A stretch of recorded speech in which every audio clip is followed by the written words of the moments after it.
Hello সবাইকে, আজকে বানিয়েছিলাম রবিবারের দুপুরে দই ইলিশ। তো চলো দেখিনি রেসিপিটা। দই ইলিশ বানানোর জন্য ফার্স্টে ইলিশ মাছগুলো ভালো করে ধুয়ে এইভাবে ট্রেতে রেখে দিয়েছি। তারপর নুন, হলুদ আর কাঁচা তেল মাখিয়ে কিছুক্ষণ রেখে দেবো।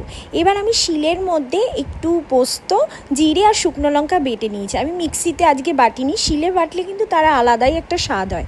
দেখো এইভাবে মিহি করে এটা বেটে নিতে হবে। তার মধ্যে হলুদের গুঁড়ো, কাঁচা তেল আর স্বাদ মতো লবণ দিয়ে ভালো করে মশলাটা মিক্স করে নিতে হবে।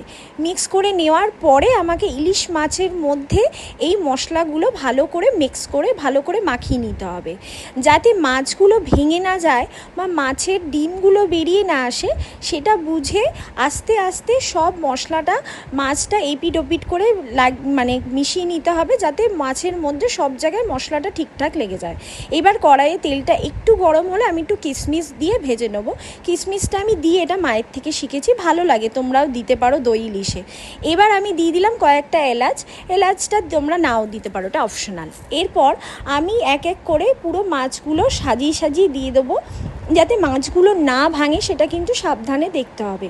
সাজিয়ে দেওয়ার পর ওপর থেকে মশলাটা কিন্তু ভালো করে ছড়িয়ে দিয়ে দেবো। এবার মিষ্টি দই আর টক দই মিশিয়ে আমি এর মধ্যে দেবো, যাতে আলাদা করে মিষ্টি দিতে হবে না। দিয়ে আমি কিশমিশটা দিয়ে বাটিটা ধুয়ে জলটা দিয়ে দেবো। দেন কড়াইটা একটু নেড়ে ছেড়ে, যাতে খুন্তি দিয়ে বেশি নাড়বে না, যাতে ভেঙে না যায়। এবার একটা চাপা দিয়ে দেবো। এবার ভাপে ভাপে মাছটা হবে। মাঝের মধ্যে আবার চাপাটা খুলে দেখে নিতে হবে, কড়াইটা একটু নেড়ে ছেড়ে দিতে হবে, যাতে মশলাটা সব জায়গায় ঠিকঠাক লেগে যায়।